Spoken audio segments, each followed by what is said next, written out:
The thermometer nailed to the wall inside Dirk Vanderberg's cabin read 76 degrees on the morning of February 9, 1845, while outside his door the temperature had dropped to 8 degrees below zero. Through gaps in his floorboards, steam rose like the cabin was built over a hot spring, and two neighbors stood in the doorway staring at the single iron pipe buried 3 feet beneath the wooden planks that had kept Dirk's floor 68 degrees warmer than their own frozen cabins all winter.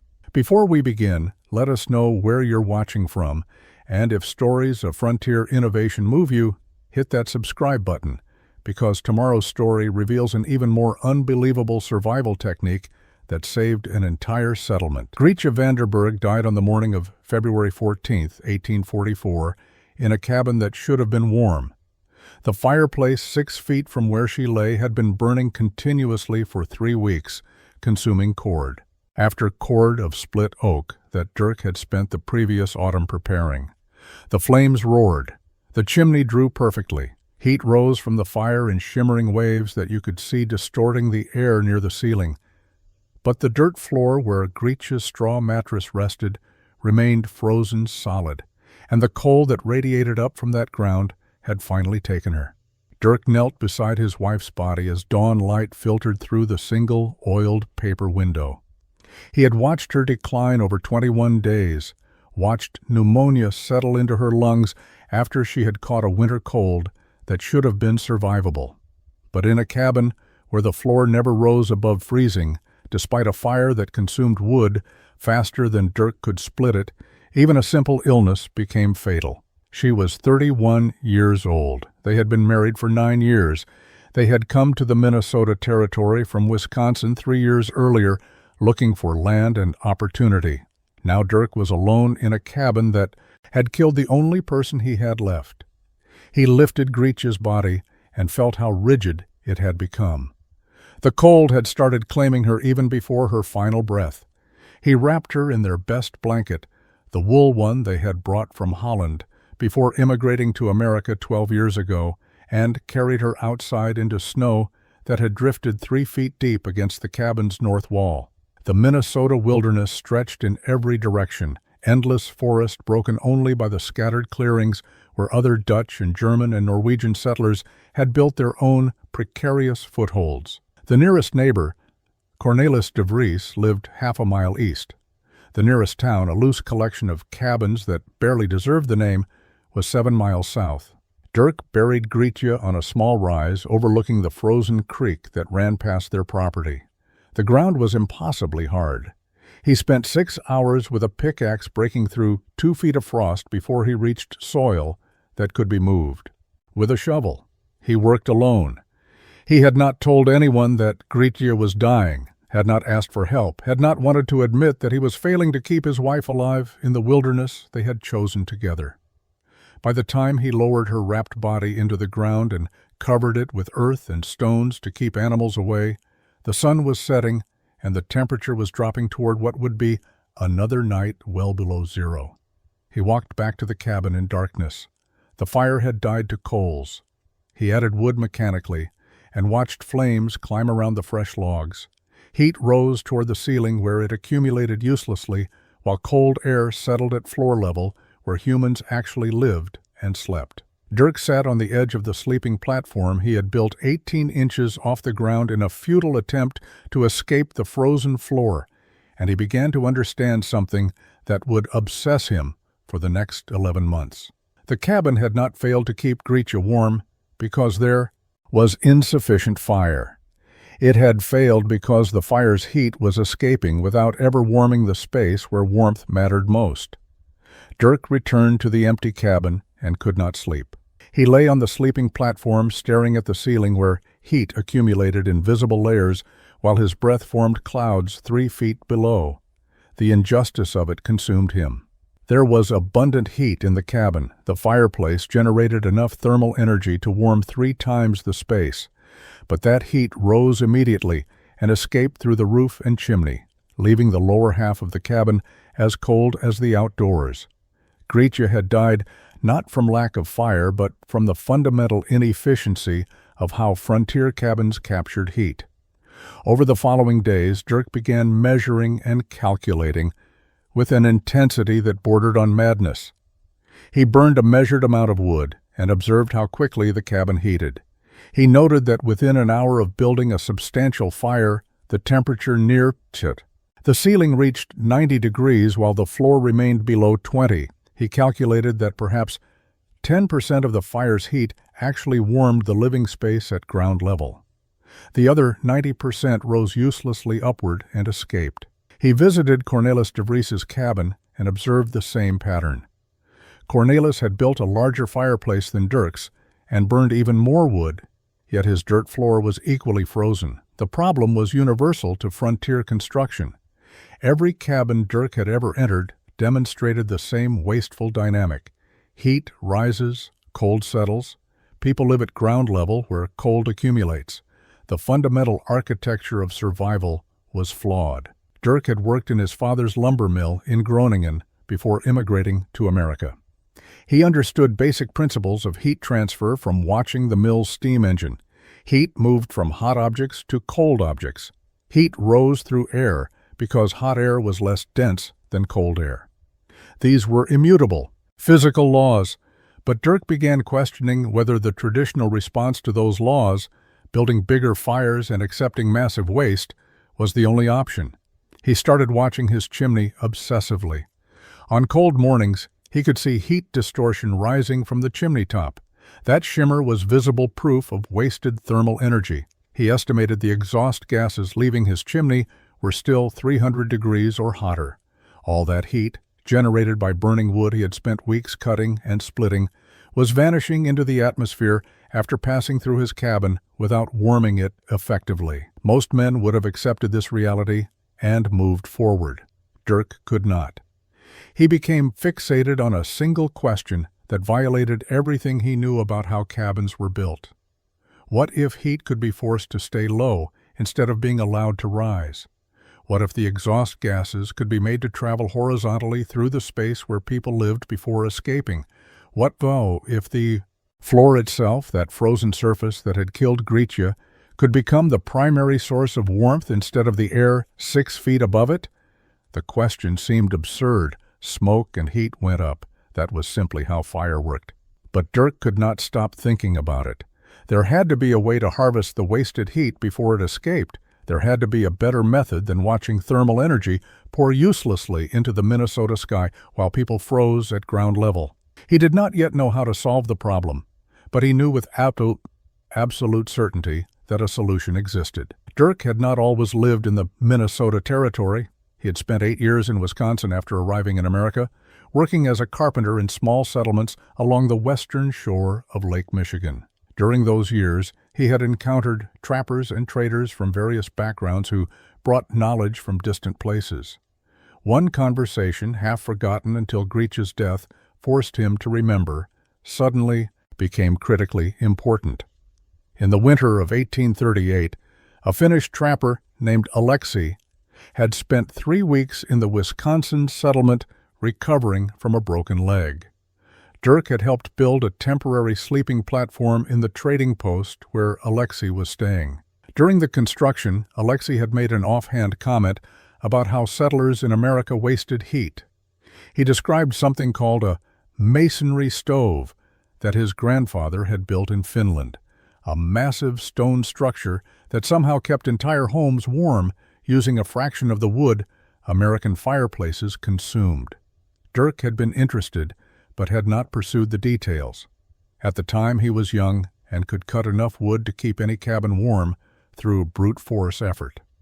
Now, sitting alone in his cabin 6 years later, he desperately wished he had asked more questions. He tried to remember everything Alexei had said.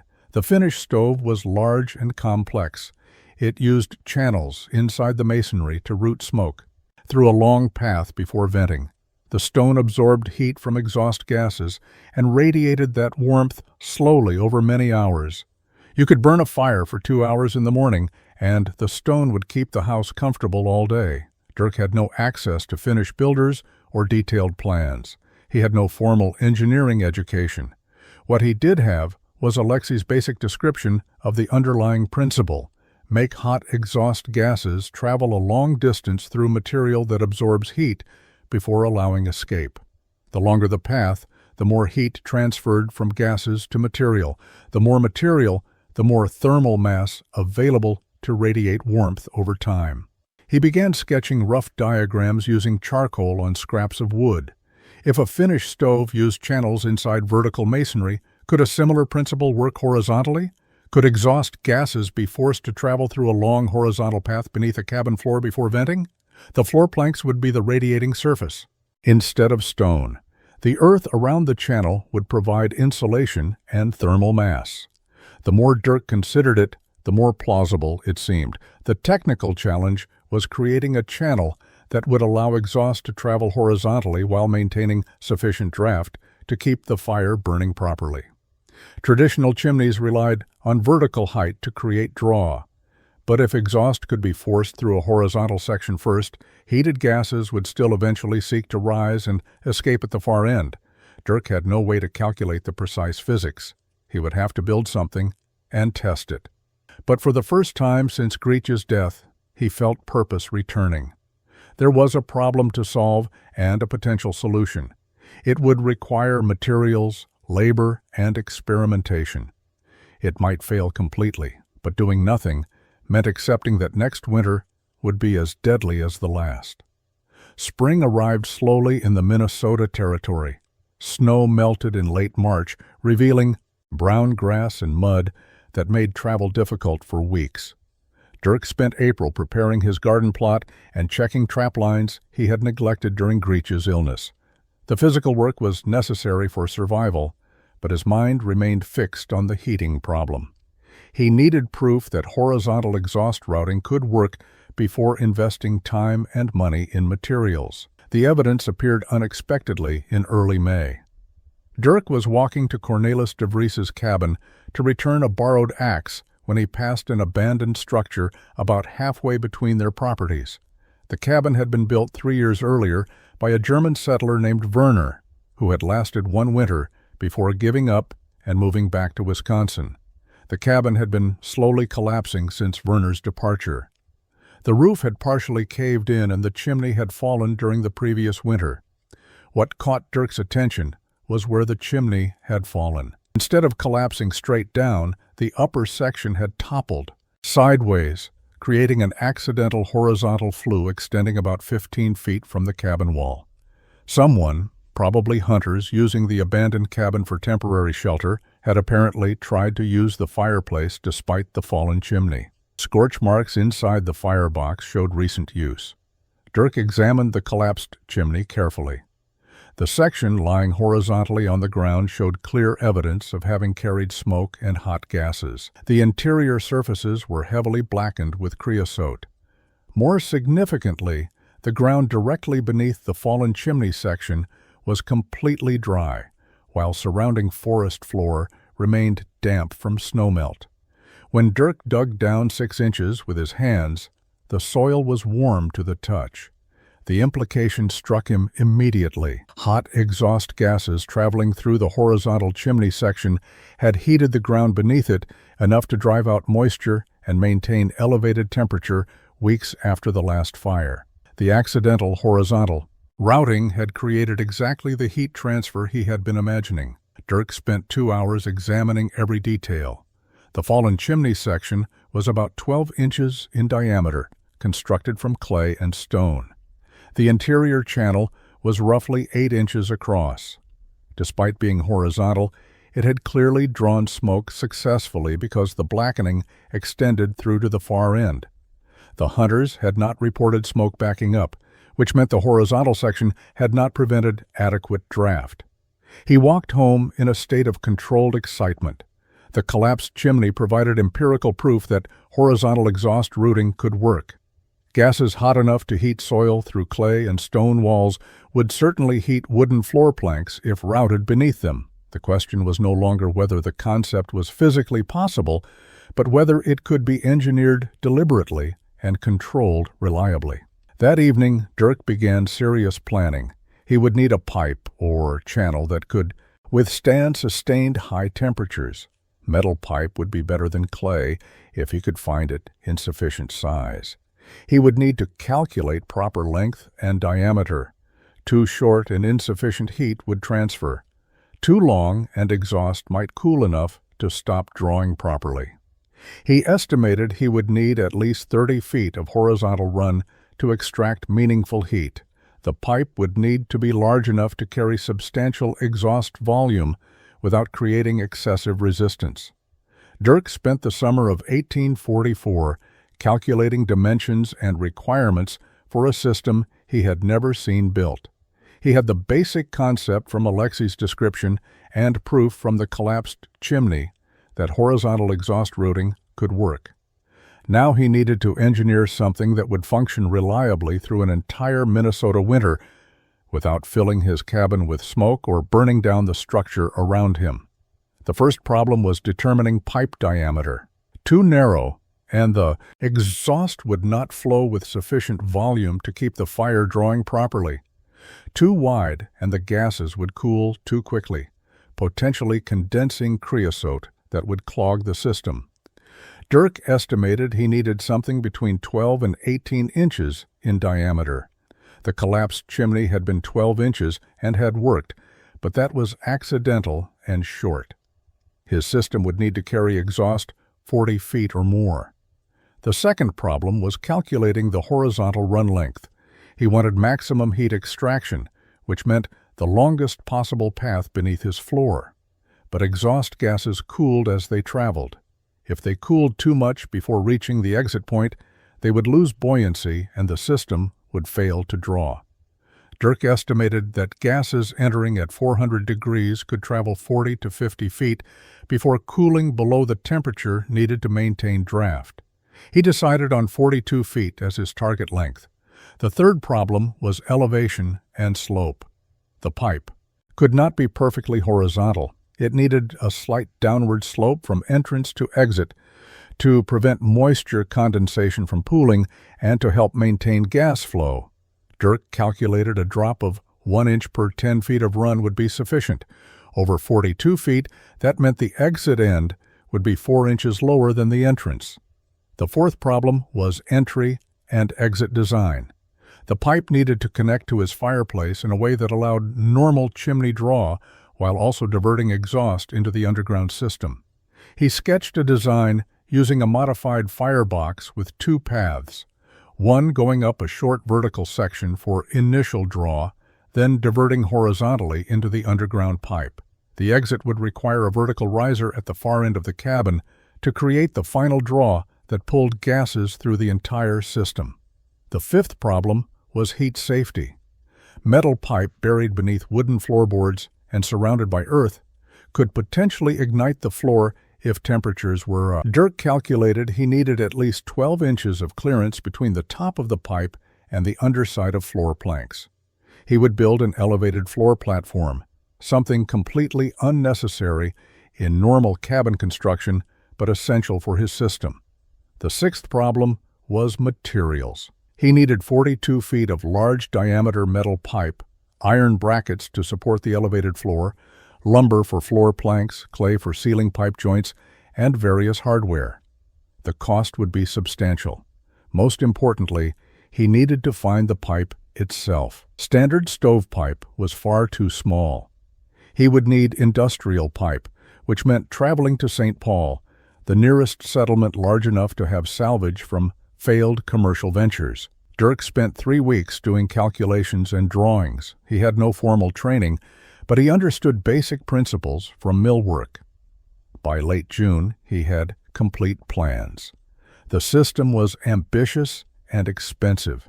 It might fail, but the mathematics suggested it could work. Dirk left for St. Paul on the 1st of July, 1844. The settlement was 70 miles southeast, a journey of 4 days on horseback through minimally established trails. He carried $200 in cash, money he and Gretja had saved over 3 years of trapping and occasional carpentry work. It represented most of their accumulated wealth. He intended to spend nearly all of it on materials for a heating system that no one else believed would function. The route took him through scattered settlements where he stopped to ask about available materials. Most trading posts carried standard stovepipe, usually 4 to 6 inches in diameter. No one had anything close to the 16-inch pipe Dirk needed. Several storekeepers suggested he was confused about what he wanted. St. Paul, in 1844, was barely more than a large village, but it served as a commercial hub for the upper Mississippi region. Steamboats traveling upriver from St. Louis brought goods and materials that filtered out to surrounding territories. More importantly for Dirk's purposes, St. Paul accumulated salvage from failed ventures. Dirk found what he needed at a yard near the river landing. A steamboat company had gone bankrupt 2 years earlier after their boat struck a snag and sank in shallow water. Remaining in the yard were sections of the boat's exhaust system, large iron pipes that had vented steam from the engine. The sections were roughly 16 inches in diameter, made from quarter-inch iron plate, riveted and sealed at the joints. The yard owner wanted $50 for 8 sections, totaling 45 feet of pipe. Dirk examined each section carefully, checking for cracks or weak spots. The iron showed surface rust but was structurally sound. The sections were heavy, each weighing approximately 80 pounds. Transporting them 70 miles would be difficult, but the pipe was exactly what he needed. He paid the $50. He spent another $30 on lumber for floor joists and planking, $20 on iron brackets and hardware, $15 on clay and waterproofing materials, and $10 arranging transport. A freight hauler agreed to carry the materials to within 10 miles of Dirk's cabin using an ox-drawn wagon. Dirk made the journey back with the freight hauler. They reached the drop-off point on July 8th. Dirk spent 2 full days carrying materials the final 10 miles to his cabin, making 6 trips with his horse loaded to capacity. The pipe sections were brutally heavy. Cornelis de Vries visited on the 3rd day after Dirk's return and saw the materials stacked near the cabin. He examined the large pipe sections with obvious confusion, then asked what Dirk was building. Dirk explained the underground Flue concept. Cornelis stared at him for a long moment, then laughed and said Dirk was wasting his money on the strangest chimney he had ever heard of. Word spread quickly after tomorrow's that. Within a week, 3 other neighbors had stopped by to see the crazy Dutchman's massive pipes. The mockery was beginning. Cornelis de Vries was not the only neighbor who found Dirk's project absurd. By mid-July, word had spread through the scattered Dutch and German settlements within 10 miles of Dirk's cabin. The story grew with each retelling. Dirk Vanderberg, the quiet Dutchman, whose wife had died the previous winter, had spent his entire savings on steamboat pipes that he planned to bury under his cabin floor. He claimed this would somehow heat his cabin better than a normal fireplace. Hendrik Backer, a German farmer who lived 3 miles west, rode over specifically to see the materials. He examined the pipe sections, walked around them twice, then asked Dirk to explain the concept again. Dirk described how hot exhaust would travel through the underground pipe, heating the floor from below. Hendrik listened politely, then said it was the most complicated way to stay cold he had ever heard of. Smoke went up chimneys, not sideways through buried pipes. Everyone knew that. A Norwegian trapper named Ole stopped by while passing through and offered to buy the pipe sections from Dirk at half price, suggesting Dirk could recover some of his money before wasting more effort. Ole said the pipes would make excellent culverts for the creek crossing on the trail to St. Paul. That would at least be a practical use for them. The mockery was not malicious. Frontier neighbors generally helped each other survive, and most of the comments came from genuine concern that Dirk was wasting resources on something that could not possibly work. But the skepticism was universal. Not a single person who examined Dirk's materials thought the underground Flue system would function. The consensus was that Dirk, grief-stricken and desperate, had fixated on an impossible solution to a problem that simply required burning more wood. Peter Jansen, a Dutch trapper who had known Dirk in Wisconsin, made the longest journey to visit. He arrived in late July and spent an evening at Dirk's cabin listening to the complete explanation of the system. Peter was more educated than most frontiersmen, having worked as a shipwright in Amsterdam before immigrating. He understood basic engineering principles. After hearing Dirk's description, he acknowledged that the concept was theoretically sound. Hot gases traveling through a long pipe would transfer heat to surrounding materials. The question was whether sufficient draft could be maintained through 42 feet of horizontal pipe. Peter's assessment was the most measured response Dirk received, but even Peter expressed doubt. He told Dirk the system might work in ideal conditions, but would likely fail during temperature inversions or high winds. He suggested Dirk should build a conventional chimney as backup. Dirk thanked him for the advice but said he was committed to testing the system as designed. If it failed, he would learn from the failure. Peter left shaking his head but wished Dirk luck. The community consensus remained unchanged. Dirk's underground flue was an expensive mistake. Dirk began digging on the 1st of August, 1844. The trench would need to be 42 feet long, 3 feet deep, and 2 feet wide. It would run from the location where his fireplace would sit at one end of the cabin to an exit point at the opposite wall. The path would travel directly beneath where his elevated floor would be constructed. He estimated the excavation would require moving approximately 9 cubic yards of earth. The soil in the Minnesota Territory was dense with clay and rocks deposited by ancient glaciers. The first 2 feet of depth were manageable, though back-breaking. Dirk used a pickaxe to break up compacted soil and a shovel to remove it. He worked from dawn until mid-afternoon each day, stopping when the heat became excessive. By the end of the first week, he had completed 15 feet of trench to full depth.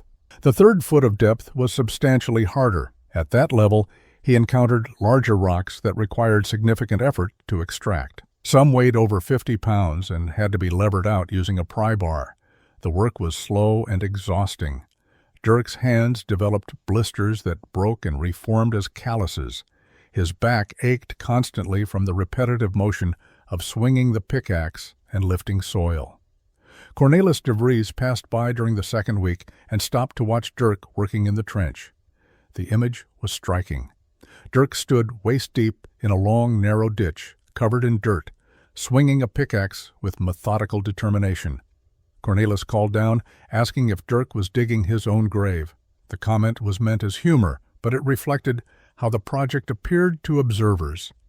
A man digging a trench beneath where his cabin floor would be, preparing to bury expensive iron pipe underground, looked like someone engaged in pointless labor. By late August, the trench was complete. 42 feet long, 3 feet deep, sloped at 1 inch per 10 feet from entrance end to exit end. Dirk had carved the bottom of the trench as flat as possible to ensure the pipe would sit level and stable. He had removed over 2 tons of earth in the process. The excavation had taken 4 weeks of hard physical labor. He stood at one end of the completed trench and looked down its length. The opening was like a narrow grave, exactly as Cornelis had joked. But Dirk saw it differently. He saw the channel that would capture wasted heat and redirect it to where humans actually lived. He saw the solution to the problem that had killed Gretja. The mockery from neighbors did not matter. The physical exhaustion did not matter. What mattered was whether the system would work when winter came. Installing the pipe sections required precision Dirk had not anticipated. Each section weighed approximately 80 pounds and had to be lowered into the trench, positioned exactly, and connected to the adjacent section with sufficient seal to prevent exhaust leakage. The slightest misalignment would create gaps that would allow smoke to escape into the earth, rather than traveling the full length to the exit point. Dirk started at the fireplace end, where the pipe would connect to the modified firebox he planned to build. He lowered the first section into the trench using ropes, then positioned it at the precise angle needed to maintain his 1 inch per 10 feet slope. He checked the level repeatedly, adjusting the section until it sat exactly right. Then he began working on the joint system. The pipe sections had been designed for steamboat use, with flanged ends that were meant to be bolted together with gaskets. Dirk had no proper gaskets, so he created his own sealing system. He mixed clay with sand and horsehair to create a thick paste that could withstand high temperatures. He applied this mixture generously around the joint. Between the first and second pipe sections, then wrapped the joint with iron wire to hold everything in place while the clay dried. Each connection took hours to complete properly. Dirk worked methodically, refusing to rush despite the tedious nature of the work. A single poorly sealed joint would compromise the entire system. Exhaust gases would find any weakness and escape, reducing efficiency and potentially filling the space beneath his floor with smoke. By mid-September, he had all 8 sections installed and connected. The pipe ran the full 42 feet from entrance to exit, buried 3 feet underground, sloped consistently downward. Dirk backfilled earth around the pipe carefully, packing soil firmly to provide support and thermal mass. He left the top of the trench open so he could observe the pipe during initial testing. The entrance connection required custom fabrication.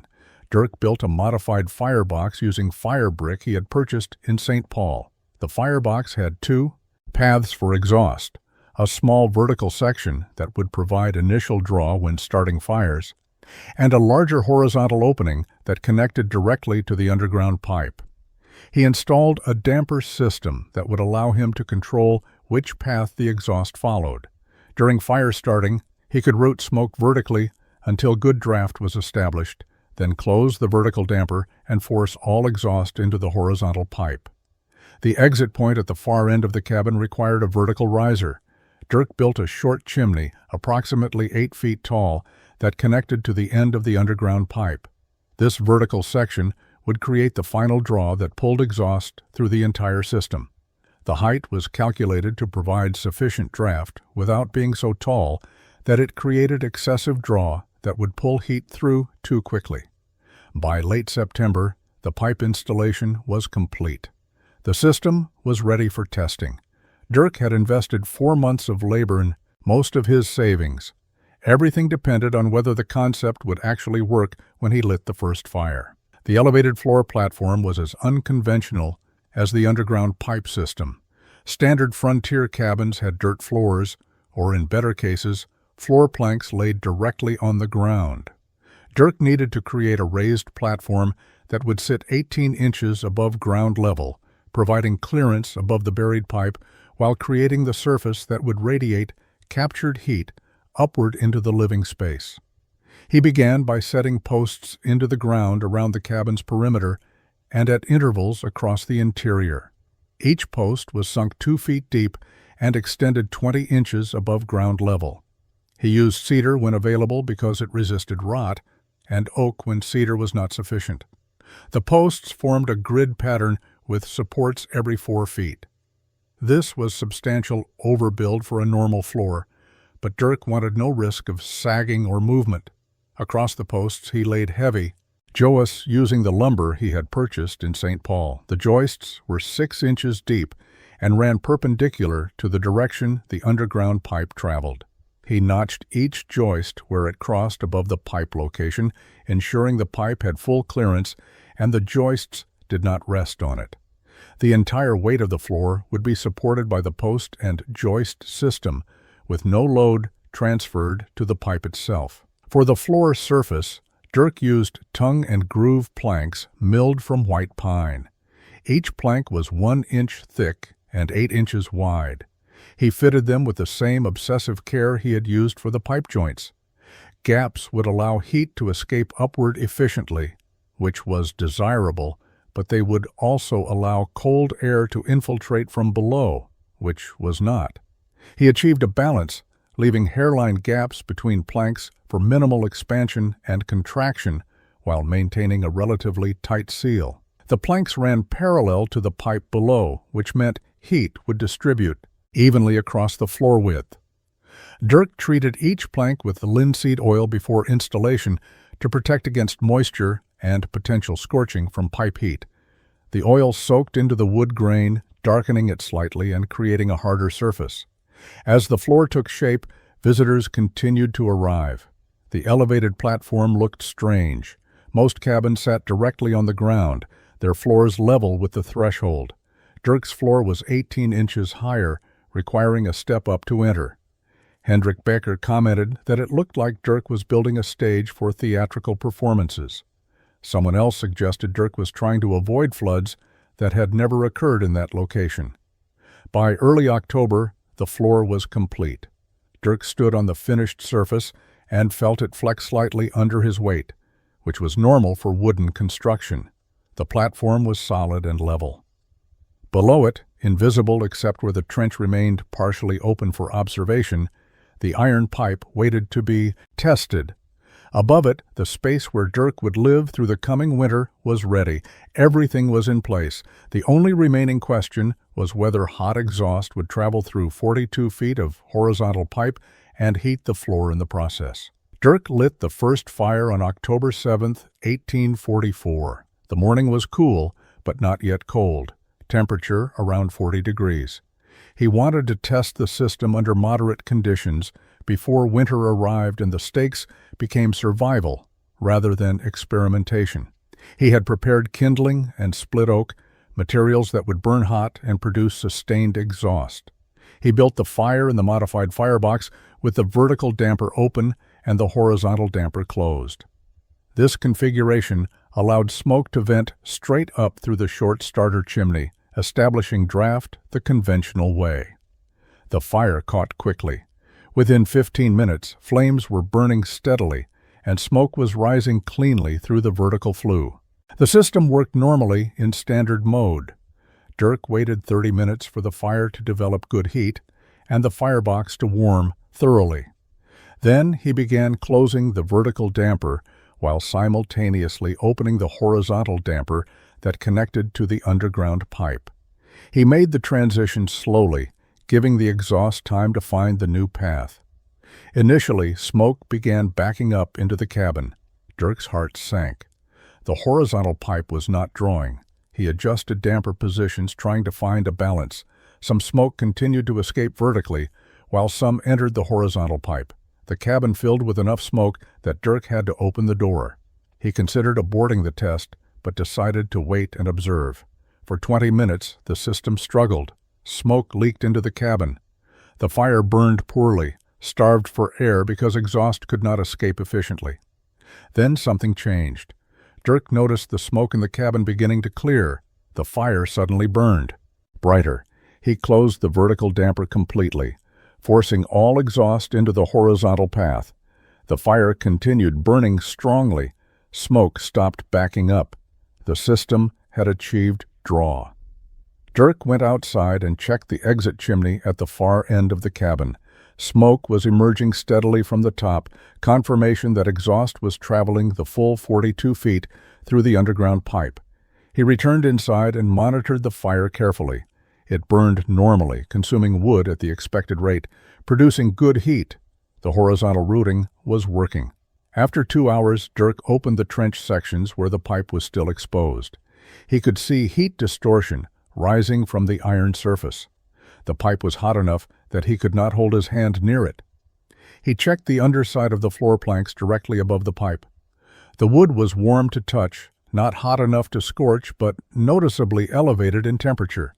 Heat was transferring from the pipe through 18 inches of air to the floor surface above. By evening, after 6 hours of continuous burning, the cabin's floor temperature had risen measurably. Dirk placed his hand on floor planks above the pipe and felt distinct warmth. Areas away from the pipe remained cooler, but the section directly above the 42-foot run was noticeably warm. The system was functioning. Hot exhaust was traveling horizontally, transferring thermal energy to the pipe, and that heat was radiating upward through the floor. The impossible concept was working. The system worked, but not perfectly. Over the next 3 weeks, Dirk discovered problems that required solutions. The first issue was smoke leakage at the pipe joints. Despite his clay and wire sealing, several connections developed small gaps as the pipe expanded and contracted with heating and cooling cycles. Smoke escaped into the earth beneath the floor and occasionally seeped upward through floor plank gaps, creating a faint smoky smell in the cabin. Dirk addressed this by excavating around each joint and resealing with a modified clay mixture. He added more horsehair for flexibility and mixed in lime to improve the seal's resistance to thermal cycling. He also reinforced each joint with iron bands he fabricated by cutting and bending barrel hoops. The additional reinforcement prevented movement that had caused the original seals to fail. The second problem was insufficient draft during certain weather conditions.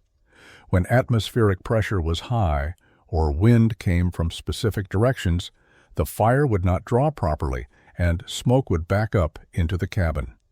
Dirk realized the exit chimney was too short. The vertical section needed more height to create adequate pull through the long horizontal run. He extended the exit chimney from 8 feet to 14 feet, adding sections he built from clay and stone. The increased height created stronger draft. The fire burned more consistently and smoke backup ceased, except in the most extreme weather conditions. On those rare days, Dirk learned to partially open the vertical damper to supplement the horizontal path, allowing some exhaust to escape directly while maintaining flow through the underground pipe. The third problem was floor plank warping. The wood directly above the pipe was drying out from sustained heat exposure, causing planks to curl at the edges. Dirk treated the affected planks with additional linseed oil applications and installed small weights at the edges to hold them flat until they stabilized. He also learned to moderate fire intensity, burning slightly less wood to reduce peak temperatures. The fourth problem was heat distribution. The floor directly above the pipe was warm, but areas more than 2 feet away remained cool. Dirk experimented with adding thermal mass beneath the floor to spread heat more evenly. He backfilled the remaining open trench sections with stones rather than earth. The stones absorbed heat from the pipe and radiated it over a wider area, improving overall floor temperature distribution. By late October, these refinements had transformed the experimental system into reliable infrastructure. The fire drew consistently. Smoke stayed contained within the pipe. Floor temperatures were warm and relatively even. The cabin was using approximately half the firewood Dirk had burned the previous winter, yet maintaining better heat at ground level. The engineering was sound. The system was ready for winter testing under real survival conditions. Everything would depend on how it performed when temperatures dropped below zero, and staying warm became a matter of life and death. November arrived with early cold. Temperatures dropped into the 20s at night and rarely climbed above freezing during daylight hours. Dirk began burning fires continuously, maintaining constant heat in the firebox to keep the underground pipe system operating at full capacity. The results exceeded his calculations. He had purchased a thermometer in St. Paul specifically to measure the system's performance. On November 12th, with outside temperature at 18 degrees, he took systematic measurements. Floor surface directly above the pipe registered 74 degrees. Floor areas 2 feet from the pipe measured 66 degrees. Even the corners of the cabin farthest from the pipe remained at 58 degrees. The entire cabin floor was warm enough to walk on barefoot comfortably.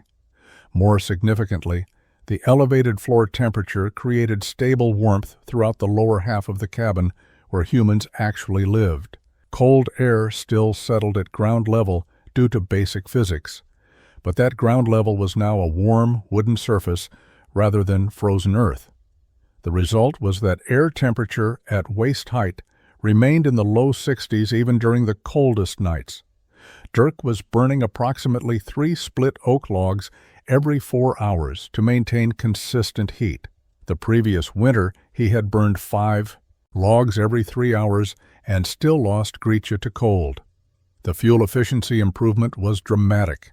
The underground pipe was capturing heat that would have escaped directly up a chimney and converting it into sustained warmth that radiated from the floor throughout the day and night. The system had additional benefits Dirk had not anticipated. The thermal mass of the pipe and surrounding stone backfill meant that even when the fire burned down during the night, the floor remained warm for hours afterward. The cabin cooled much more slowly than traditional structures where heat escaped immediately once the fire diminished. Dirk could let the fire reduce to coals overnight and wake to a cabin that was still comfortable rather than frozen. He told no one about these results. The community had mocked his project extensively. He had no interest in inviting more skepticism or explaining himself to people who had already decided his work was foolish. He simply lived through November, quietly, keeping his cabin warm while using half the firewood his neighbors consumed. December brought colder temperatures. By mid-month, nighttime lows were reaching 10 below zero. Dirk increased his firing rate slightly, but maintained the same basic operational pattern. The cabin stayed comfortable. His floor remained warm. He slept soundly on his elevated platform, wrapped in a single blanket, something that would have been impossible the previous winter. On December 20th, he took another set of measurements during particularly cold conditions. Outside temperature was -12 degrees. Floor temperature above the pipe was 76 degrees. The differential was 88 degrees between outside air and his floor surface. The system was performing better than his initial calculations had predicted. The underground flue concept was not just viable, it was superior to conventional heating by every measurable standard. Dirk had solved the problem that killed Gretja. He had done it alone, with materials purchased with saved money, using principles he had taught himself. The quiet success was complete. January 1845 brought weather that tested every structure and person in the Minnesota Territory. A sustained cold front settled over the region on January 8th and remained stationary for 19 days. Temperatures dropped to 30 below zero and stayed there. Light snow fell continuously, accumulating to depths that made travel nearly impossible. The cold was not the brief extreme that occasionally struck the frontier. It was prolonged and unrelenting. Cornelis de Vries burned through his firewood supply by January 15th. He had cut what he thought was adequate wood the previous autumn, the same amount that had sustained him through prior winters. But the extreme cold required burning continuously at rates he had not anticipated. He began burning fence rails and furniture to maintain minimal heat in his cabin. Hendrik Backers, 2 children, developed frostbite on their feet despite never going outside. They slept on the dirt floor of his cabin, where cold radiated up from frozen ground regardless of how large a fire Hendrik maintained. The children's feet turned white and then blue. Hendrik wrapped them in every blanket he owned and kept them as close to the fireplace as he dared, but the floor beneath them remained frozen solid. Other families faced similar crises. Firewood supplies that should have lasted until March were exhausted by late January. People began burning anything combustible: extra furniture, floorboards from unused sections of cabins, tools with wooden handles. The cold was consuming resources faster than anyone could replace them. Traveling to cut more wood was dangerous in the extreme temperatures and deep snow. Several people developed pneumonia from sustained exposure to indoor cold. Dirk remained warm. His elevated floor stayed consistently in the low 70s, even during the coldest nights. He burned wood at a steady rate, consuming his supply at approximately 60% of what he had used the previous winter. His firewood shed remained half full. He could maintain current consumption through the end of March without difficulty. He was not indifferent to his neighbors' suffering, but he also recognized that offering help would require explaining how his cabin remained warm while using less fuel than everyone else was burning. That would invite questions and visits and skepticism. He had been mocked extensively. Part of him wanted neighbors to discover his success on their own rather than being told. That discovery happened on January 23rd. Peter Jensen was traveling from his trap lines back toward the scattered settlements when the cold became life-threatening. He needed shelter urgently. Dirk's cabin was the nearest structure. Peter arrived after dark, half-frozen, desperate for warmth. Dirk opened the door, and Peter stumbled inside, expecting the marginally warmer interior that frontier cabins provided. Instead, he entered a space that felt genuinely warm. The difference was so dramatic that Peter stopped and looked around in confusion, trying to understand what he was experiencing. His feet, numb from walking through deep snow, began burning as sensation returned. The floor beneath him was radiating heat. Peter Johnson stood just inside the doorway, removing his snow-covered outer layers while his body began thawing. He had expected Dirk's cabin to be cold, like every other frontier structure during the extreme weather. Instead, he was standing in a space that felt warmer than most cabins did during moderate autumn temperatures. The contrast was so extreme that his initial reaction was disbelief. He asked Dirk if he had two fireplaces burning. Dirk pointed to the single stone fireplace where a modest fire burned. The fire was no larger than what any settler would maintain, actually smaller than the massive fires Peter knew. Neighbors were burning in desperate attempts to generate heat. Yet Dirk's cabin was genuinely comfortable. Peter removed his boots and felt the floor with his bare feet. The wooden planks were warm to the touch, not the frozen surface he had walked on in his own cabin that morning. He asked Dirk directly what was different about this cabin. Dirk explained the underground flue system. Peter was aware of the project from the previous summer's gossip, but he had assumed, like everyone else, that it had failed or been abandoned. He asked to see how it worked. Dirk led him outside in the darkness and showed him the exit chimney at the cabin's far end. Smoke was rising steadily. Peter could feel heat radiating from the chimney structure even in the extreme cold. Dirk explained that exhaust from the fireplace traveled 42 feet through an iron pipe buried 3 feet underground before exiting. The pipe absorbed heat from the exhaust gases and transferred that thermal energy to the elevated floor above. The floor acted as a radiating surface, warming the cabin from below instead of relying on air heated by the fireplace. It was capturing heat that would normally escape up a chimney and converting it to sustained warmth exactly where humans needed it. Peter returned inside and examined everything carefully.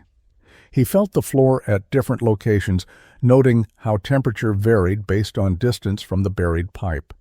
He checked the firewood consumption by examining how much wood remained in Dirk's supply and estimating burn rate. He asked technical questions about draft, smoke control, and construction details. Dirk answered everything honestly. After an hour of examination, Peter sat at Dirk's table and stated the obvious conclusion. The underground flue system worked extraordinarily well. It was more fuel efficient than conventional heating while providing superior warmth. The floor temperature differential compared to frozen ground was remarkable. Peter estimated Dirk's floor was running 70 degrees warmer than standard cabin floors during the current weather. That difference was literally the margin between survival and potentially fatal cold exposure. Peter asked why Dirk had not told anyone the system was successful. Dirk responded that he had been mocked extensively during construction. People had called it a waste of money and effort. He had not felt obligated to convince skeptics after they had dismissed his work so completely. Peter acknowledged that frontier culture could be harshly judgmental about unconventional approaches, but argued that information this valuable needed to be shared. Children were getting frostbite. Families were burning through fuel supplies. Dirk's innovation could save lives if others understood how to implement it. Peter Johnson left Dirk's cabin the following morning after the weather moderated slightly. He went directly to Cornelis de Vries and Hendrik Bakker and told them what he had discovered. His description was met with skepticism. Peter insisted they visit Dirk's cabin themselves and experience the difference. On January 26th, both men arrived at Dirk's door asking to see the heating system. Dirk let them inside. The contrast was immediate and undeniable. Both men had left cabins where their breath-formed clouds and floor surfaces were frozen solid despite fires burning continuously. They entered a space warm enough that Dirk wore only a light wool shirt. Cornelis touched the floor planks and pulled his hand back, surprised by the warmth. Hendrik walked to the far corner of the cabin and reported the floor was warm even there. Dirk brought out his thermometer and demonstrated systematic measurements. He placed the thermometer on his floor directly above where the underground pipe ran. After several minutes, the reading stabilized at 76 degrees. He then sent Hendrik home to take the thermometer and measure his own floor temperature. Hendrik returned 20 minutes later, reporting his floor measured 8 degrees. The difference was 68 degrees. Cornelis asked to see the technical details. Dirk explained the entire system, while Cornelis took notes on a scrap of paper. The pipe specifications, the trench depth, the slope calculation, the elevated floor construction, the damper arrangement, the exit chimney height. Cornelis wrote everything down methodically. He asked about costs. Dirk estimated total expense at approximately $125 for materials plus 4 months of labor. Cornelis stated that was expensive, but not impossible for families with savings. Hendrik's primary concern was whether the system could be added to an existing cabin. Dirk explained that would be extremely difficult because it required excavating beneath the floor and elevating the entire floor platform. The system was most practical as part of new construction or complete cabin rebuilding. Hendrik said his children's frostbite made rebuilding worthwhile. He asked if Dirk would help him design a similar system.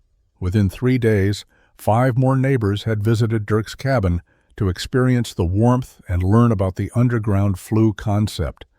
The mockery had transformed into intense interest. People who had laughed at Dirk's buried pipes now asked detailed questions about implementation. The brutal winter had created conditions where the system's advantages were impossible to deny.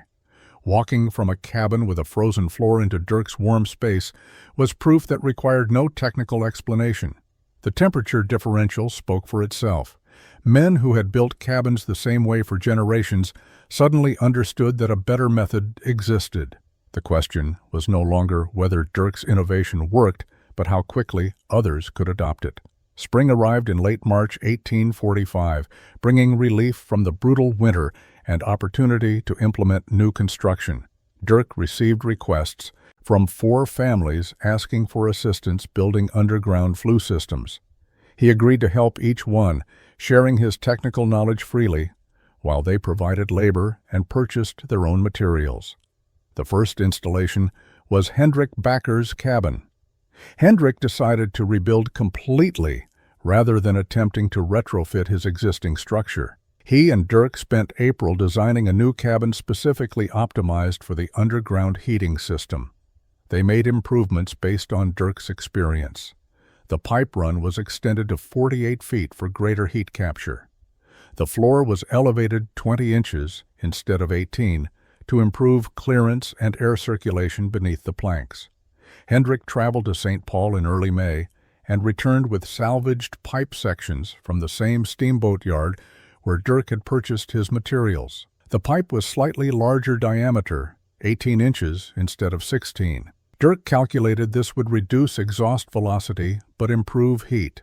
Transfer surface area. They began construction in mid-May. The work proceeded faster, with 2 men and prior experience. Excavation took 3 weeks instead of 4. Pipe installation was completed in 5 days instead of 2 weeks because Dirk had refined the joint sealing technique. The elevated floor construction benefited from improvements Dirk had developed. By late June, Hendrik's new cabin was complete with a functional underground Flue system.